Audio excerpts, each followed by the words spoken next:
الحمد للہ رب العالمین۔ سب تعریف اللہ تعالیٰ کے لیے ہے جو تمام جہانوں کے پالنے والے ہیں۔ سامعین، اب اس آیت کی تفسیر سماعت کیجیے۔ الحمد للہ کے معانی۔ ساتوں قاری الحمد کو دال کے پیش کے ساتھ پڑھتے ہیں اور الحمد للہ کو مبتدا اور خبر مانتے ہیں۔ سفیان ابن عیینہ اور روبہ ابن عجاج کا قول ہے کہ دال کے زبر کے ساتھ ہے اور فعل یہاں مقدر ہے۔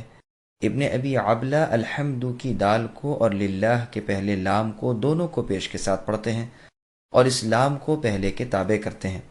گو اس کی شہادت زبان عرب سے ملتی ہے لیکن شاذ ہے۔ حسن اور زید ابن علی ان دونوں حرفوں کو زیر سے پڑھتے ہیں اور لام کے تابع دال کو کرتے ہیں۔ ابن جریر رحمۃ اللہ علیہ فرماتے ہیں الحمدللہ کے معنی یہ ہے کہ صرف اللہ تعالیٰ کا شکر ہے، اللہ کے سوا کوئی اس کے لائق نہیں، خواہ وہ مخلوق میں سے کوئی بھی ہو، کیونکہ تمام نعمتیں جنہیں ہم گن بھی نہیں سکتے اور سوائے اس اللہ مالک کے اور کوئی ان کی تعداد کو نہیں جانتے، اللہ ہی کی طرف سے ہیں۔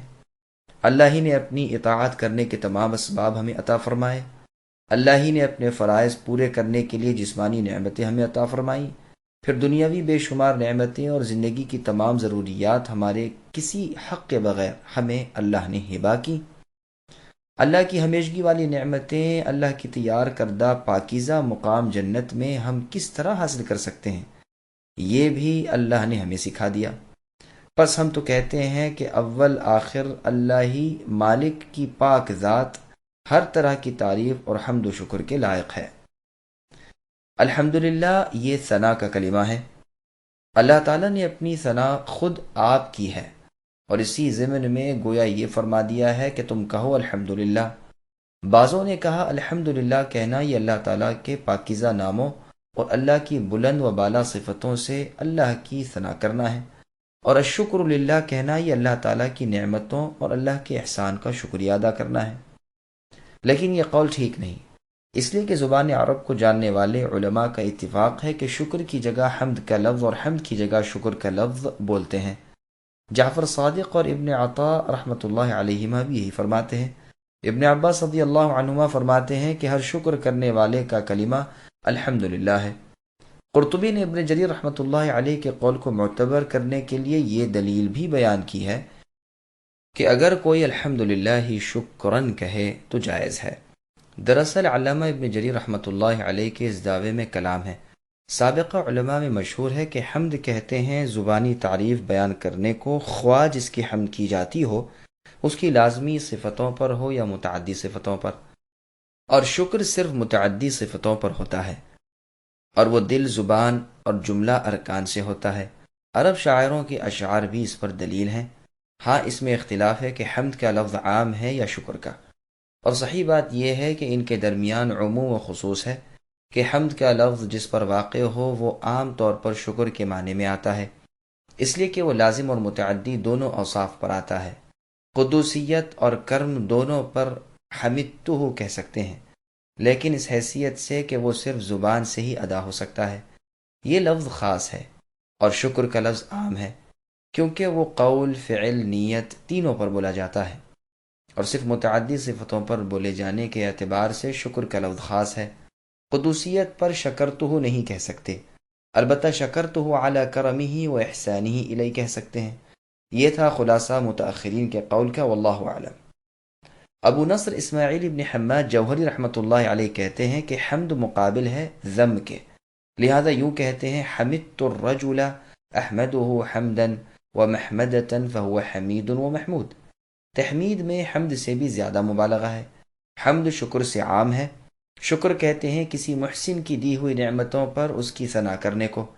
عربی زبان میں شکرتہ اور شکرت لہ دونوں طرح کہتے ہیں، لیکن لام کے ساتھ کہنا زیادہ فصیح ہے۔ مدح کا لفظ حمد سے بھی زیادہ عام ہے، اس لیے کہ زندہ، مردہ بلکہ جمادات پر بھی مدح کا لفظ بول سکتے ہیں۔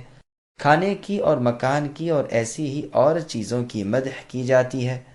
احسان سے پہلے احسان کے بعد لام صفتوں پر، متعدی صفتوں پر بھی اس کا اطلاق ہو سکتا ہے، تو اس کا عام ہونا ثابت ہوا، واللہ اعلم۔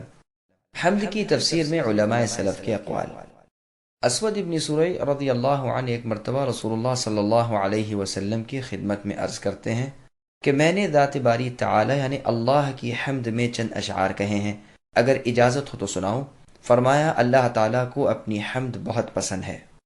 یہ روایت سنن نسائی الکبریٰ نیز مسند احمد وغیرہ کی ہے۔ ترمذی، نسائی اور ابن ماجہ میں جابر ابن عبداللہ رضی اللہ عنہ سے روایت ہے، رسول اللہ صلی اللہ علیہ وسلم نے فرمایا کہ افضل ذکر لا الہ الا اللہ ہے اور افضل دعا الحمدللہ ہے۔ امام ترمذی اس حدیث کو حسن غریب کہتے ہیں۔ ابن ماجہ کی حدیث میں ہے کہ جس بندے کو اللہ تعالیٰ کوئی نعمت دیں اور وہ اس پر الحمدللہ کہے تو دی ہوئی نعمت لے لی ہوئی سے افضل ہے۔ قرطبی علماء کی ایک جماعت سے نقل کرتے ہیں کہ لا الہ الا اللہ سے بھی الحمدللہ رب العالمین افضل ہے، کیونکہ اس میں توحید اور حمد دونوں ہیں۔ اور علماء کا خیال ہے کہ لا الہ الا اللہ افضل ہے اس لیے کہ ایمان و کفر میں یہی فرق کرتا ہے۔ اسی کے کہلوانے کے لیے کفار سے لڑائیاں کی جاتی ہیں، جیسا کہ صحیح بخاری اور صحیح مسلم کی حدیث میں ہے۔ جابر رضی اللہ عنہ کی ایک مرفوع حدیث پہلے گزر چکی ہے کہ افضل ذکر لا الہ الا اللہ ہے اور افضل دعا الحمدللہ ہے۔ ترمذی نے اس حدیث کو حسن کہا ہے۔ الحمدللہ میں الف لام استغراق کا ہے، یعنی حمد کی تمام قسمیں اور جنسیں سب کی سب صرف اللہ تعالیٰ ہی کے لیے ثابت ہیں۔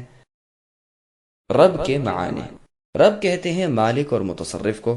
لغت میں اس کا اطلاق سردار اور اصلاح کے لیے ہیر پھیر کرنے والے پر بھی ہوتا ہے، اور ان سب معانی کے اعتبار سے ذات باری تعالیٰ کے لیے یہ پاک نام سجدہ بھی ہے۔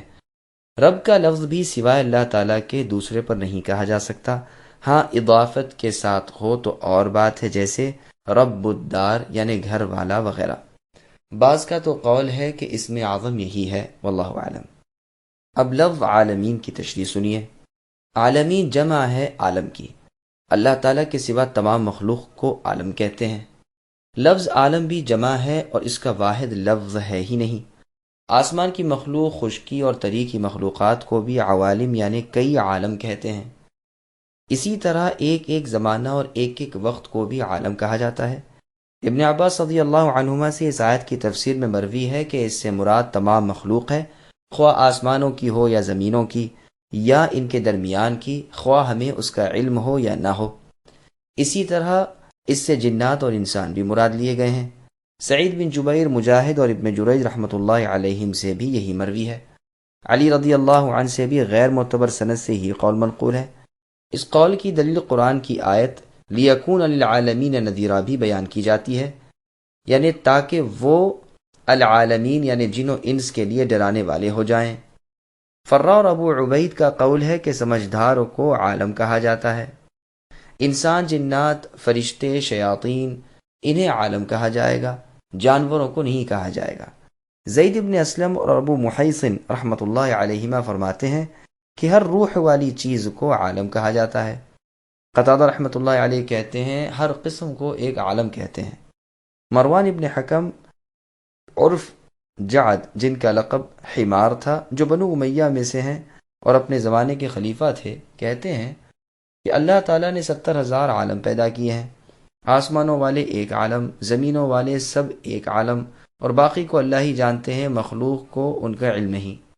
ابو العالیہ رحمۃ اللہ علیہ فرماتے ہیں تمام انسان ایک عالم ہیں، سارے جنات کا ایک عالم ہے، اور ان کے سوا 18,000 یا 14,000 عالم اور ہیں۔ فرشتے زمین پر ہیں اور زمین کے 4 کونے ہیں، ہر کونے میں 3,500 عالم ہیں جنہیں اللہ تعالیٰ نے صرف اپنی عبادت کے لیے پیدا کیا ہے۔ یہ قول بالکل غریب ہے، اور ایسی باتیں جب تک کسی صحیح دلیل سے ثابت نہ ہو ماننے کے قابل نہیں ہوتی۔ حمیری کہتے ہیں کہ 1,000 امتیں ہیں، 600 تری میں اور 400 خشکی میں۔ سعید بن مسیب رحمۃ اللہ علیہ سے بھی یہی مروی ہے۔ وہب بن منبہ رحمۃ اللہ علیہ فرماتے ہیں 18,000 عالم ہیں، دنیا ساری کی ساری ان میں سے ایک عالم ہے۔ ابو سعید خدری رضی اللہ عنہ فرماتے ہیں 40,000 عالم ہیں، ساری دنیا ان میں سے ایک عالم ہے۔ زجاج رحمۃ اللہ علیہ کہتے ہیں اللہ تعالیٰ نے دنیا اور آخرت میں جو کچھ پیدا کیا ہے وہ سب عالم ہے۔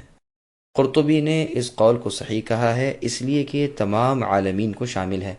جیسے فرعون کے اس سوال کے جواب میں کہ رب العالمین کون ہے، موسیٰ علیہ السلام نے فرمایا تھا کہ آسمانوں اور زمینوں اور ان دونوں کے درمیان جو کچھ ہے ان سب کے رب ہیں اللہ۔ عالم کا لفظ علامت سے مشتق ہے، اس لیے کہ عالم یعنی مخلوق اپنے پیدا کرنے والے اور بنانے والے پر نشان اور اللہ کی وحدانیت پر علامت ہے، جیسے کہ ابن معتز شاعر کا قول ہے: فَيَا عَجَبَ كَيْفَ يُعْصَى الْإِلَٰهِ أَمْ كَيْفَ يَجْحَدُهُ الْجَاحِدُ وَفِي كُلِّ شَيْءٍ لَهُ آيَةٌ تَدُلُّ عَلَىٰ أَنَّهُ وَاحِدٌ۔ یعنی تعجب ہے کس طرح اللہ کی نافرمانی کی جاتی ہے اور کس طرح اللہ سے انکار کیا جاتا ہے، حالانکہ ہر چیز میں نشانی ہے جو اللہ کی وحدانیت پر دلالت کرتی ہے۔